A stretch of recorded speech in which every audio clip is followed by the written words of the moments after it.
आज ध्रुवीकरण की राजनीति हो रही है, नागरिकता देने की बात कर रहे हो। जो नागरिक है उनको तो रोजगार दे नहीं पा रहे हो, जो लोग आपके यहाँ रह रहे हैं उनको आप रोजगार काम नहीं दे पा रहे हो, उसमें भेदभाव हो रहा है।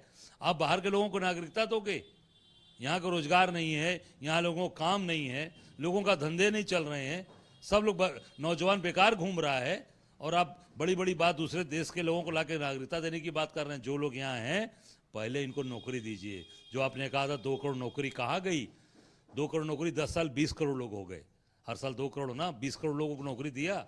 हमें जहाँ तक जानकारी है कि 20 करोड़ लोगों की नौकरी चली गई, वो बेरोजगार हो गए, वो सड़कों पर घूम रहे हैं, वो स्विगी या जोमेटो गाड़ी लेकर भर रहे, घर घर खाना पहुंचा रहे हैं लोगों के।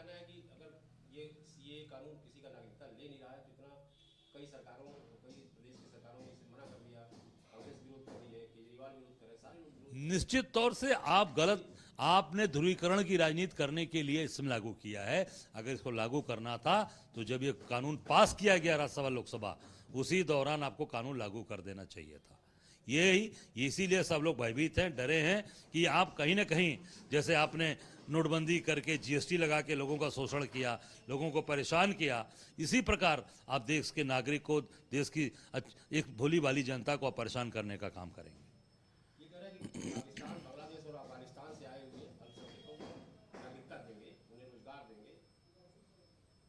जो हिंदुस्तान के नागरिक हैं, जो इनके वोटर हैं, अब यहाँ काशी में बाबा विश्वनाथ की नगरी में जहाँ के मोदी सांसद हैं, उनको तो नौकरी मिल ही नहीं रही है, उनको तो काम मिल ही नहीं रहा है।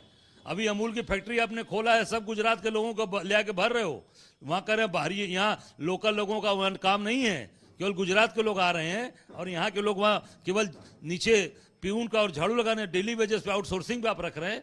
आप बाहर के लोगों को लाके नागरिकता देके क्या करेंगे? और संख्या बढ़ाएंगे और बेरोजगारी पैदा करेंगे और आपस में वैमनस्यता पैदा होगी। जो लोग हैं पहले उनको रोजगार दीजिए, उनको काम दीजिए। और मोदी से तो मैं यही कहूँगा अमित शाह जी से कि काशीवासी इनको काम दीजिए। बेकारे लगातार 2-2 बार सांसद चुन के, प्रधानमंत्री चुनकर आज यहाँ के लोग बेरोजगार घूम रहे हैं, लोगों के पास काम नहीं है, धंधे नहीं है। इनका कहना है, अमित शाह जी का कहना है कि 23% हिंदू पाकिस्तान में थे, गैर मुस्लिम बांग्लादेश में 18% थे, 2% रह गए, वहाँ 1-2% रह गए। ये कन्वर्ट कर दिया गया, इसलिए इस कानून को लाया गया है ताकि शेष जो बचे हैं उनको हम अपने यहाँ शरण देंगे, अपने यहाँ जगह देंगे। और आप जो इतने एक मजमू समझता हूँ कि अभी हिंदुस्तान की आबादी कितनी है आज? पूरे 1 करोड़ 42 लाख, क्या 1 अरब 42 लाख, 42 करोड़ आज है। और आएंगे, और लोगों को आप लाकर यहाँ नागरिकता देंगे। उनको क्या, इतने लोगों को आपने, जो आपके देश पे रह रहे हैं, क्या इनको आपने 20 करोड़ लोग, जो आपने कहा था 2 करोड़ लोगों को नौकरी देंगे, आप 20 करोड़ लोगों को नौकरी दे पाए? इसका हिंदुस्तान की जनता के सामने आप ले आइए, श्वेत पत्र जारी करिए, व्हाइट पेपर जारी करिए पूरे देश के सामने कि हमने 20 करोड़ लोगों को नौकरी दिया है और काम देंगे, तब आप बाहर की बात करिए। अभी अपने लोगों के यहाँ पे काम दे ही नहीं पाए, अपने लोगों को नौकरी दे ही नहीं पाए। अभी अन्य देश, बांग्लादेश और पाकिस्तान और अफगानिस्तान से लाकर आप भरेंगे और यहाँ जो है तबाही मचेगी और यहाँ पर बेकदरी मचेगी। इसलिए पहले अपने देश के जो लोग हैं, अपने परिवार के जो लोग पहले सबके रह रहे हैं, उनको रोजगार दीजिए, काम दीजिए। और काशी बनारस जो मोदी की संसदीय क्षेत्र है, यहाँ पर काम नहीं मिल रहा है, यहाँ बेरोजगारी, आप आंकड़ा ले लीजिए, आप सर्वे करा लीजिए कि यहाँ कितने नौजवान पढ़े लिख कर टॉपर बच्चे बेरोजगार घूम रहे हैं। 3 राज्य लागू नहीं कर पा रहे हैं, केरल, तमिलनाडु और पश्चिम बंगाल, ये लागू नहीं करेंगे, इस कानून को लागू नहीं कह रहे हैं कि ये राज्य का मामला है ही नहीं, केंद्र का मामला है। देखिए, मैं आपसे यही कहना चाहूँगा, पूरे देश के अंदर जो आज देश का वातावरण है, बेरोजगारी चरम पर है, महंगाई चरम पर है, उस पर ध्यान आप नहीं दे रहे हैं। पहले उनको तो रोजगार दो, तब ना बाहर के लोगों को अपनाएंगे। अपने लोगों को खुशी नहीं कर पाए, अपने घर में जो है, हमारे घर में रोजी रोटी है ही नहीं है, हमारे घर में चूल्हा जल ही नहीं रहा है, और बाहर के लोगों को ला के आप बड़ी बड़ी बात, दिवा सपने दिखा रहे हैं।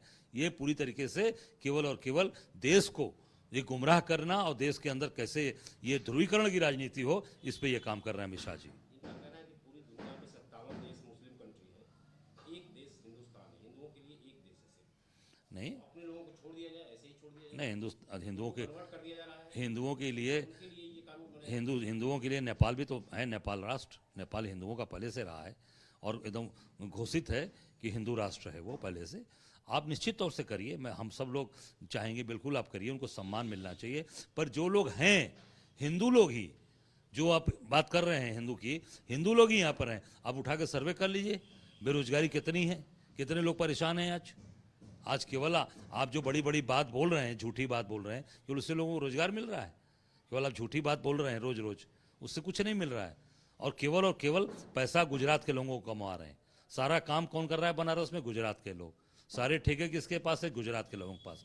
अमूल में फैक्ट्री में काम कौन करेगा? गुजरात के लोग करेंगे। और 80 में 80 चाहिए यूपी में, बनारस आपको चाहिए। रोज आप बड़ी बड़ी बात बोलते हो। इस बार यूपी की जनता इनको सिखाने वाली है कि 80 में इनकी पूरी की पूरी फिसड्डी कर देगी, इनको पता चल जाएगा कि कहाँ खड़े हैं।